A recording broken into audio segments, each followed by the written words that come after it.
இந்த பொருள் எப்படி இருக்குதுன்னு சொல்கிறேன் அப்படின்னு நான் சொல்லி ஒரு வருஷத்துக்கு மேலே ஆகுது. இடையில வந்து பல காரணங்களால் என்னால் வந்து இதை பற்றின வீடியோ வந்து போஸ்ட் பண்ண முடியல. இருந்தாலும் வாக்கு கொடுத்துட்டோமே அப்படின்றதுனால ரொம்ப கஷ்டப்பட்டு கடினப்பட்டு உங்களுக்காக இவ்வளோ நாள் யூஸ் பண்ணி ஒரு ரிவ்யூவோட இன்றைக்கி இந்த வீடியோ வந்து போஸ்ட் பண்ணியிருக்கேன். இந்த ஃப்ளாட் மாப் வந்து நான் எங்கே வாங்கினேன், எவ்வளோக்கு வாங்கினேன், ஏன் வாங்கினேன் எல்லாமே வந்து ஆல்ரெடி அன்பாக்சிங் வீடியோவிலே சொல்லியிருப்பேன். ஸோ உங்களுக்கு இதை பற்றி தெரியணும் அப்படின்னா அன்பாக்சிங் வீடியோ வந்து டிஸ்கிரிப்ஷனில் வந்து லிங்க் கொடுக்குறேன், நீங்கள் இதில் செக் பண்ணி பார்க்கலாம். இன்றைக்கி வந்து நம்ம இந்த ப்ராடக்ட் வந்து நான் 1 இயர் யூஸ் பண்ணதுக்கப்புறம் எப்படி ஃபீல் பண்ணுறேன், என்னோடய ஒப்பீனியன் என்ன அப்படின்றத வந்து உங்களுக்கு வந்து ஷேர் பண்ணுறதுக்காக. மெயினாக அந்த ஃப்ளாட் மாப் நான் ஏன் வாங்கினேன் அப்படின்னு சொல்லியிருந்தேன் அப்படின்னு பார்த்தீங்கன்னா, இந்த மைக்ரோ ஃபைபர் கிளாத்தை ஃபிக்ஸ் பண்ணுறதுக்கு இருக்கிற லாக்கிங் சிஸ்டம் தான். மீதி எல்லா ஃப்ளாட் மாப்லேயும் வந்து வெறும் வெல்க்ரோ ஸ்டிக்கிங் மட்டும்தான் கொடுத்துருந்தாங்க. பட் இதில் தான் வந்து பின்னாடி வந்து ஹூக் டைப் மாதிரி இருந்துச்சு, அதோட எக்ஸ்ட்ராவாக ஒரு லாக்கிங் சிஸ்டம் மாதிரியும் கொடுத்துருந்தாங்க. கண்டிப்பாக ரொம்ப ரொம்ப யூஸ்ஃபுல்லான ஒன்று தான் சொல்ல முடியும். ஏன்னா இதை ஃபிக்ஸ் பண்ணிவிட்டு நம்ம வந்து க்ளீன் பண்ணி முடித்ததுக்கப்புறம் நம்மளாக ரிமூவ் பண்ணால் மட்டும்தான் வந்து இந்த மைக்ரோ ஃபைபர் கிளாத் வந்து கலட்ட முடியுது. இல்லைன்னா அது வரைக்கும் வந்து இதோட அந்த ஃபிட்டிங் வந்து பக்காவாக இருக்குது. ஸோ இடையில வந்து அது கலல்றதோ இல்லை இடம் மாதிரி நமக்கு வந்து டிஸ்டர்பன்ஸ் இருக்கிறதோ எதுவுமே இல்லை, பக்காவாக வந்து க்ளீன் பண்ண முடியுது. ஸோ ஃபஸ்ட்டு இதில் வந்து இது பாஸ். செகண்ட் வந்து இந்த ஹேண்டில், அதில் வந்து அந்த சாஃப்டான ஃபைபர் கொடுத்துருக்காங்க இல்லையா, அதனால் நம்ம வந்து ஸ்பாஞ்ச் இருக்கிறதுனால நம்ம க்ளீன் பண்ணும்போது நமக்கு கை வலிக்காது. ஸோ ஹேண்டிலிங்க்கு ஈஸியாக இருக்குது. அடுத்து ரொம்ப ரொம்ப ரொம்ப முக்கியமான ஒரு விஷயம் என்ன அப்படின்னா, இதோட இந்த ஷேப்பு குட்டியாக இருக்கிறதுனால எங்கே வேணாலும் நம்மளால் வந்து க்ளீன் பண்ண முடியுது.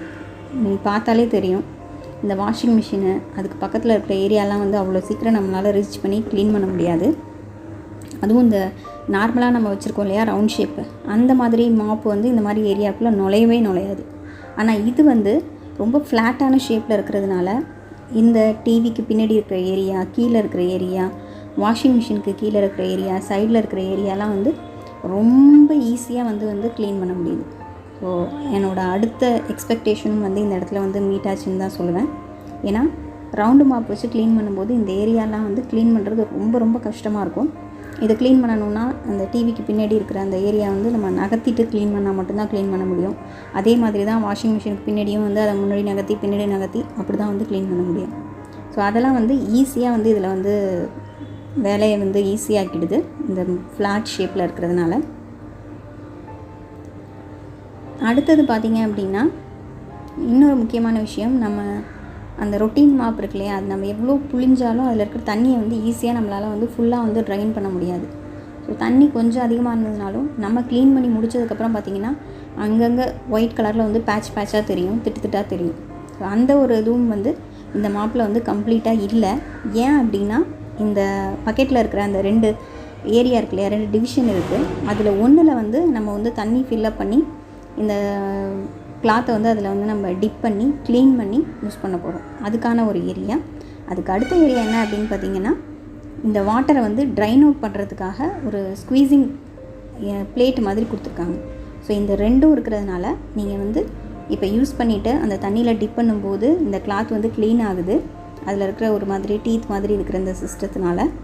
ஸோ இதில் பார்த்திங்கனாலே தெரியும், ஒரு சைடு வந்து நல்ல டீத்து மாதிரி கொடுத்துருக்காங்க, ஒரு சைடு வந்து ஏதோ ஒரு பிளேட் வச்ச மாதிரி இருக்குது. இந்த டீத் இருக்கிற மாதிரி இருக்கிற ஏரியாவில் தான் வந்து நம்ம தண்ணி ஃபில்லப் பண்ணி யூஸ் பண்ண போகிறோம். அடுத்த ஏரியா வந்து லைட்டாக மூவ் ஆகிற மாதிரி கொடுத்துருக்காங்க. ஸோ இதில் வந்து ஃபஸ்ட்டு இந்த கிளாத்தை வந்து நம்ம இந்த தண்ணி இருக்கிற ஏரியாவில் வந்து டிப் பண்ணி யூஸ் பண்ணும்போது அந்த டீத் இருக்கு இல்லையா, அதனால் இதில் இருக்கிற அழுக்கு வந்து ஈஸியாக வந்து க்ளீன் ஆகுது. அதுக்கப்புறம் இதில் இருக்கிற அந்த எக்ஸஸான வாட்டர் வந்து என்ன ஆகுது அப்படின்னா, அடுத்த சைடில் வந்து நம்ம யூஸ் பண்ணுறோம் இல்லையா, அப்போ வந்து நல்லா அழகாக வந்து ஸ்க்வீஸ் அவுட் ஆகிடுது, டோட்டலாக ஸ்க்வீஸ் அவுட் ஆகிடுது. எனக்கே ஆச்சரியமாக இருந்துச்சு. ஒரு 2 தடவை நம்ம வந்து அதில் வந்து டிப் பண்ணி எடுத்தாலே இப்போ தெரியும், அந்த வாட்டர் வந்து கம்ப்ளீட்டாக வந்து ட்ரைன் ஆகிடுது. நம்ம க்ளீன் பண்ணுறதுக்கு எவ்வளோ தேவையோ அந்த அளவுக்கு மட்டும்தான் வந்து மைக்ரோ ஃபைபர் கிளாத் வந்து வெட்டாக இருக்கும். ஸோ இப்படி நம்ம யூஸ் பண்ணும்போது இந்த ஒயிட் பேச்சஸ் வந்து அதிகம் இருக்கிறதில்ல.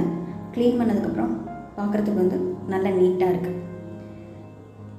இந்த ஸ்டாண்டு வந்து உள்ளே வந்து நம்ம இன்சர்ட் பண்ணி யூஸ் பண்ணும்போது ஒரு சின்ன ட்ரிக் வந்து நம்ம ஃபாலோ பண்ண வேண்டியிருக்கு. ஆக்சுவலாக அதை நான் கரெக்டாக பண்ணாததுனால இந்த கிளாத் வந்து சீக்கிரமே எனக்கு டேமேஜ் ஆகிடுச்சு. என்ன அப்படின்னா, நம்ம வந்து இந்த ஸ்டாண்டை வந்து பக்கெட்டில் இன்சர்ட் பண்ணும்போது அது ஸ்ட்ரைட்டாக 90 டிகிரி ஆங்கிளில் தான் உள்ளே வந்து நம்ம இன்சர்ட் பண்ணோம். அதே மாதிரி நம்ம எடுக்கும்போதும் அது ஸ்ட்ரைட் 90 டிகிரி ஆங்கிளில் இருந்தால் தான் வெளில எடுக்க முடியுது. இல்லைனா என்ன ஆகுது அப்படின்னா, இது போய் அந்த இடத்துல வந்து லாக் ஆகிடுது. அந்த மைக்ரோஃபைபர் கிளாத் இருக்கு இல்லையா, அது வந்து லாக் ஆகிறதுனால டேமேஜ் ஆகிடுது. அதாவது நம்ம வந்து ரொம்ப ஃபோர்ஸ் பண்ணி வெளில இழுப்போம். அப்படி ஃபோர்ஸ் பண்ணி அதை வெளில எடுக்கிறதுக்கு நம்ம ட்ரை பண்ணும்போது என்ன ஆகுது அப்படின்னா, அந்த கிளாத் வந்து ரொம்ப சீக்கிரம் வந்து டேமேஜ் ஆகிடுது.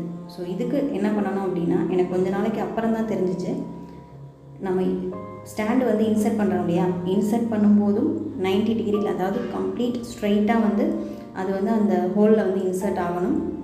அதே மாதிரி நம்ம தண்ணியில் மிக்ஸ் பண்ணிவிட்டு வெளில எடுக்கும்போதும் அதை கரெக்டாக வந்து ஒரு வேளை பொசிஷன் மாறி இருந்தாலும் ரொட்டேட் பண்ணி வெளியில் எடுக்கணும். ஸ்ட்ரைட்டாக இருந்தால் மட்டும்தான் வந்து அந்த இது வந்து எடுக்கிறது வந்து ஈஸியாக இருக்குது.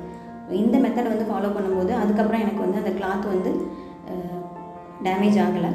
ஆனால் ஒரு இது வந்து ஆல்ரெடி டேமேஜ் ஆகிடுச்சு. அதை வந்து நான் என்ன பண்ணேன், எப்படி பண்ணேன் அப்படின்றதெல்லாம் வந்து லாஸ்ட்டில் வந்து நான் உங்களுக்கு ஷேர் பண்ணியிருக்கேன். ஸோ கொஞ்சம் அதையும் பார்த்துக்கோங்க. இந்த மாதிரி நம்ம வந்து மெத்தட் ஃபாலோ பண்ணி க்ளீன் பண்ணும்போது நிறைய வந்து டைம் வந்து எனக்கு சேவ் ஆகிற மாதிரி இருந்தது. என்ன அப்படின்னா, நான் வந்து ட்ரெடிஷ்னல் மெத்தட் யூஸ் பண்ணும்போது என்ன பண்ணுவேன் அப்படின்னா, 2-3 தடவை வந்து க்ளீன் பண்ணுவேன். இந்த ஒயிட் பேச்சஸ் இல்லாமல் இருக்கிறதுக்கு. அப்புறம் மெயினாக வந்து இந்த ஏரியாலாம் டிவிக்கு பின்னாடி, வாஷிங் மிஷின் ஏரியாலாம் வந்து ஃப்ரிட்ஜுக்கு பின்னாடிலாம் வந்து க்ளீன் பண்ணுறது கஷ்டமாக இருக்கும். அதனால் அதை எல்லாத்தையும் மூவ் பண்ணி தனியாக அதை வந்து க்ளீன் பண்ணுவேன். ஸோ ரொம்ப ஒயிட் பேச்சஸ் இருந்தது அப்படின்னா ஃபுல்லாக வந்து ட்ரை அவுட் பண்ணிவிட்டு அதுக்கப்புறம் திரும்ப வந்து வேறு ஏதாவது கிளாத் வந்து துடைக்கணும். அந்த மாதிரி சுச்சுவேஷன்லாம் கூட ஃபேஸ் பண்ணியிருக்கேன். ஏன்னா நம்ம வந்து நடக்கும்போதே நல்லா தெரியும், அங்கங்கே திட்டாக தெரியும். அது வந்து துடைக்காமல் இருக்கிறது கூட பெட்டர், அந்தளவுக்கு வந்து நான் ஃபீல் பண்ணியிருக்கேன். இந்த ஃப்ளாட் மாப் யூஸ் பண்ண ஆரம்பித்ததுக்கப்புறம் எனக்கு வந்து அந்த க்ளீனிங் வந்து ரொம்ப ரொம்ப ரொம்ப சாட்டிஸ்ஃபைடாக இருக்குது. இது இல்லாமல் இந்த ஃப்ளாட் மாப் வந்து கொஞ்சம் அந்த ரொட்டேட் ஆகிற டைப்பு, எல்லா ஆங்கிலையும் ரொட்டேட் ஆகுது அப்படின்றதுனால நம்ம வந்து கீழே ஃப்ளோரும் க்ளீன் பண்ண முடியும். இந்த மாதிரி சைடில் இருக்கிற ஏரியாஸும் வந்து ஈஸியாக வந்து க்ளீன் பண்ண முடியும். அது வந்து இதோட இன்னொரு பெஸ்ட்டு ஃப்யூச்சராக வந்து நான் வந்து ஃபீல் பண்ணேன்.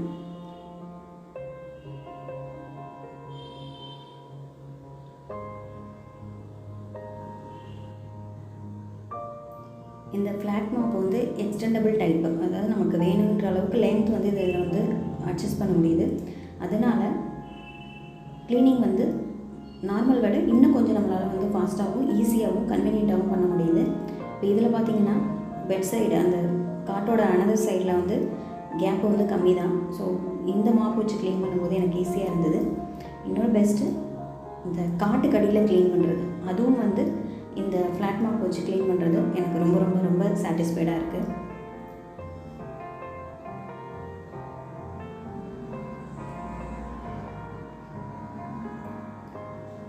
அதுக்கு அடுத்தது வந்து நான் சொன்ன மாதிரி இந்த வால்ஸில் சிலவே இதிலலாம் வந்து டைல்ஸும் வந்து ப்ளேஸ் பண்ணியிருப்பாங்க. ஸோ அதெல்லாம் வந்து க்ளீன் பண்ணுறதுக்கும் இந்த ஃப்ளாட் மாப் வந்து ரொம்ப யூஸ்ஃபுல்லாக இருக்குது. இந்த ஆங்கிள் இருக்கு இல்லையா, அதாவது டைல்ஸ் வந்து அவங்க ப்ளேஸ் பண்ணியிருப்பாங்க, கீழே இருக்கிற ஃப்ளோரு, இது ரெண்டுக்கும் இடையில இருக்கிற அந்த கார்னரில் வந்து ரொம்ப அதிகமாக வந்து டஸ்ட் இதாகும். அதுவும் வந்து இந்த ஃப்ளாட் மாப்பில் வந்து ஈஸியாக வந்து க்ளீன் பண்ண முடியுது. இப்போ பார்த்திங்கன்னா இந்த டைனிங் டேபிளில் வந்து ஒரு தடவையும் க்ளீன் பண்ணணுன்னா நான் வந்து சேர் எல்லாத்தையும் ஃபுல்லாக வெளியில் எடுத்து அதுக்கப்புறம் க்ளீன் பண்ணோம். பட் இது ரொம்ப குட்டியாக இருக்கிறதுனால ஈஸியாக வந்து சேரை மூவ் பண்ணாமலே வந்து க்ளீன் பண்ண முடியுது.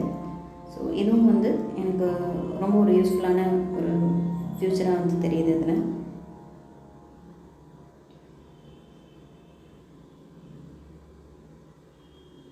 மெயினாக வந்து இதோட ஷேப்பு, இது இந்த ரெக்டாங்கிள் ஷேப்பில் இருக்கிறதுனால ஈஸியாக வந்து நம்மளால் வந்து எந்த ஏரியாவும் வந்து க்ளீன் பண்ண முடியும். அதுதான் வந்து இதில் ஒரு பெரிய ப்ளஸ் பாயிண்ட். ஏன்னா நம்ம நார்மலாக யூஸ் பண்ணுற மாப் வந்து ரவுண்ட் ஷேப்பில் இருக்கிறதுனால நிறைய ஏரியாவில் வந்து அதை இன்சர்ட் பண்ணி நம்ம க்ளீன் பண்ணுறது வந்து ரொம்ப ரொம்ப கஷ்டமாக இருக்கும். பட் இது வந்து இந்த ஷேப்னால் நமக்கு வந்து க்ளீன் பண்ணுறது வந்து ஈஸியாக இருக்குது. நான் முன்னாடி சொன்ன இன்னொரு முக்கியமான விஷயம் இந்த கார்னர்லாம் க்ளீன் பண்ணுறது தான். இது வந்து ரவுண்ட் மாப்பால் சுத்தமாக முடியாது. நம்ம வந்து தனியாக இதை வந்து கிளாத் வச்சு செப்பரேட்டாக வந்து கையால் க்ளீன் பண்ணால் தான் இந்த கார்னர்லாம் வந்து க்ளீனாக வந்து க்ளீன் பண்ண முடியும். பட் அது வந்து ரொம்ப ரொம்ப ஈஸியாகிடுச்சு. ஏன்னா இது ரெக்டாங்கிள் ஷேப்பில் இருக்குது. அதே மாதிரி அந்த மைக்ரோ ஃபைபர் கிளாத்தும் வந்து அதுக்கேற்ற மாதிரி அழகாக டிசைன் பண்ணி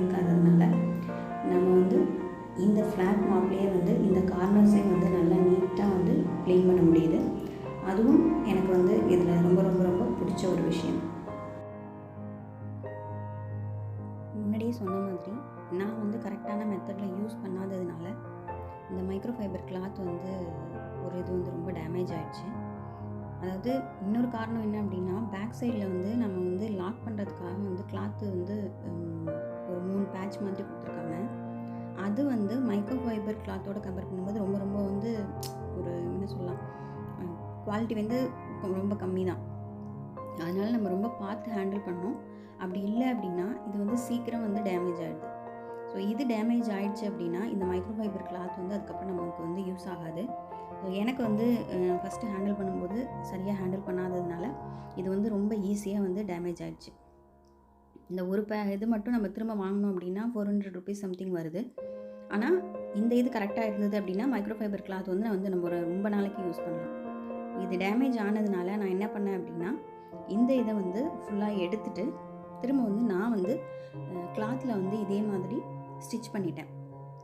இப்போ நீங்கள் வந்து எப்படி யூஸ் பண்ணோம் அப்படின்றது வந்து நான் உங்களுக்கு ஆரம்பத்துலேயே சொல்லியிருக்கேன். நம்ம வந்து அந்த பக்கெட்டில் வந்து இதை டிப் பண்ணி நம்ம எக்ஸஸ் வாட்டர் ரிமூவ் பண்ணும்போதெல்லாம் வந்து அந்த ஆங்கிள் வந்து கரெக்டாக பார்த்து வந்து அந்த ஹேண்டில் வந்து இன்சர்ட் பண்ணோம். அப்படி பண்ணோம் அப்படின்னா இந்த ப்ராப்ளம் வந்து வராது. ஆனால் கொஞ்ச நாளைக்கு அப்புறம் கண்டிப்பாக இந்த பேக்கில் இருக்கிற இந்த பேட்ச் வந்து டேமேஜ் ஆகிறதுக்கு வாய்ப்பு இருக்குது. ஸோ அப்படி டேமேஜ் ஆச்சு அப்படின்னா நம்ம வந்து இதை வந்து நான் தைச்சி வச்சுருக்க மாதிரி நீங்கள் வந்து கிளாத்தில் வந்து ஸ்டிச் பண்ணிட்டீங்க அப்படின்னா இந்த மைக்ரோ ஃபைபர் கிளாத் வந்து இன்னும் வந்து நமக்கு கொஞ்சம் அதிக நாள் வந்து யூஸ் பண்ண முடியும். இதில் வந்து நான் எப்படி இது பண்ணியிருக்கேன் அப்படின்றத வந்து இதில் காமிச்சிருக்கேன். ரொம்ப சிம்பிள் தான். ஜஸ்ட்டு வந்து ஏதாவது ஒரு பீஸ் கிளாத் இருந்ததுன்னா அதை வந்து ஃபோல்ட் பண்ணி இதே மாதிரி நம்ம ஸ்டிச் பண்ணிக்கணும். இல்லை உங்களுக்கு வந்து யூஸ் பண்ணுறதுக்கு முன்னாடியே வந்து பண்ணிக்கணும்னு நினச்சாலுமே இதை வந்து ஸ்டிச்சஸ் ரிமூவ் பண்ணிவிட்டு நம்ம வந்து ஸ்டிச் பண்ணி வச்சுக்கிட்டோம் அப்படின்னா பிரச்சனை இல்லை. மற்றபடி இந்த கிளாத் வந்து க்ளீன் பண்ணுறதுக்கு ரொம்ப ரொம்ப ரொம்ப ரொம்ப யூஸ்ஃபுல்லாக இருக்குது. சின்ன சின்ன டஸ்ட் பார்ட்டிகல்ஸ் கூட இதை வந்து ஈஸியாக வந்து இது வந்து வைப் அவுட் பண்ணிடுது. அதுக்கப்புறம் இதை வந்து நம்ம வாஷ் பண்ணுறது வந்து ஹேண்ட் வாஷும் பண்ணிக்கலாம், வேணும்னா மெஷின் வாஷ் கூட பண்ணிக்கலாம். நான் வந்து மெஷின் வாஷ் தான் பண்ணுறேன். மேபி அதனால் கூட இந்த சைடு பேட்ச் வந்து இன்னும் டேமேஜ் ஆகிடுச்சின்னு நினைக்கிறேன். நீங்கள் யூஸ் பண்ணும்போது முடிஞ்ச அளவுக்கு ஹேண்ட் வாஷ் பண்ணுங்கள். அந்த ஹேண்டிலில் வந்து இன்சர்ட் பண்ணும்போது பார்த்து இன்சர்ட் பண்ணுங்கள். அதுக்கு அடுத்து இந்த இது வந்து வேணும்னா நீங்கள் ஃபஸ்ட்டே வந்து ஒரு நல்ல கிளாத்தில் வந்து இந்த மாதிரி ஸ்டிச் பண்ணிக்கிட்டீங்க அப்படின்னா உங்களுக்கு வந்து மைக்ரோ ஃபைபர் கிளாத் வந்து இன்னும் வந்து அதிக நாள் வரும்.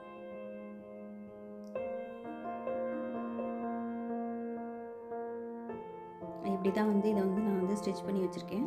ஸோ இப்போ வந்து இது திரும்பவும் பிராண்ட் நியூ ஆயிடுச்சு. எனக்கு வந்து இன்னும் அதிக நாள் வந்து இது யூஸ் ஆகும். இப்போ இந்த வீடியோ வந்து நான் ஷூட் பண்ணி அதுக்கப்புறம் வந்து எடிட் பண்ணுறதுக்கு டைம் இல்லாமல் நிறைய பர்சனல் ரீசன்ஸ்னால என்னால் வந்து போட முடியல. இப்போ நான் வந்து இந்த ஆடியோ ரெக்கார்ட் பண்ணிகிட்ருக்க டைமில் வந்து என்ன அப்படின்னா ஆல்மோஸ்ட் ஒரு 2.5 இயர்ஸ் ஆயிடுச்சு. இந்த 2.5 இயர்ஸ்க்கு அப்புறமும் இந்த மைக்ரோ ஃபைபர் கிளாத் வந்து இன்னும் இதே மாதிரி குவாலிட்டியோடு தான் இருக்குது. மெயினாக வந்து நான் பேக் ஸ்டிச் பண்ணதுனால. அடுத்து இன்னொரு ப்ராப்ளம் நான் இப்போ ஃபேஸ் பண்ணியிருக்கிறது என்னென்னு பார்த்தீங்கன்னா இந்த ரஸ்ட் ஃபார்மேஷன். இது வந்து முன்னாடி இல்லை. ஆனால் அதுக்கப்புறம் என்னாச்சு அப்படின்னா நம்ம வந்து ஹேண்டில் வந்து ஓப்பன் பண்ணி நல்லா எக்ஸ்டெண்ட் பண்ணி யூஸ் பண்ணிவிட்டு ட்ரை அவுட் பண்ணாமல் அப்படியே நம்ம ஹேண்டில் போட்டுட்டோம் அப்படின்னா இந்த மாதிரி ரஸ்ட் ஃபார்ம் ஆகுது. ஸோ யூஸ் பண்ணி முடிச்சதுக்கப்புறம் இதை நல்லா சுத்தமாக தொடச்சிட்டு நல்லா ட்ரை அவுட் பண்ணிவிட்டு அதுக்கப்புறம் ஹேண்டில் வந்து லென்த்தை வந்து ஷார்ட் பண்ணி அதுக்கப்புறம் நம்ம ஸ்டோர் பண்ணோம் அப்படின்னா இந்த ரஸ்ட் ஃபார்மேஷனும் இருக்காது. அவ்வளோதான் ஃப்ரெண்ட்ஸ். ரொம்ப கஷ்டப்பட்டு ஒரு வழியாக இந்த வீடியோ வந்து போஸ்ட் பண்ணிட்டேன். நீங்கள் வந்து ஒருவேளை ஃப்ளாட் மேப் வாங்குறீங்க அப்படின்னா இந்த இன்ஃபர்மேஷன்ஸ் வந்து உங்களுக்கு யூஸ்ஃபுல்லாக இருக்கும். ஆனால் ஒரு பெரிய விஷயம் என்ன அப்படின்னா நீங்கள் வந்து இதுக்கு கன்வீனியன்ட் ஆகிறதுக்கு கொஞ்சம் டைம் எடுக்கும். ஏன்னா நம்ம ரவுண்ட் மேப்பே யூஸ் பண்ணியிருக்கோம் இல்லையா. பட் ஒன்ஸ் கன்வீனியன்ட் ஆகிட்டோன்னா இதை விட பெஸ்ட் வேறு இல்லை.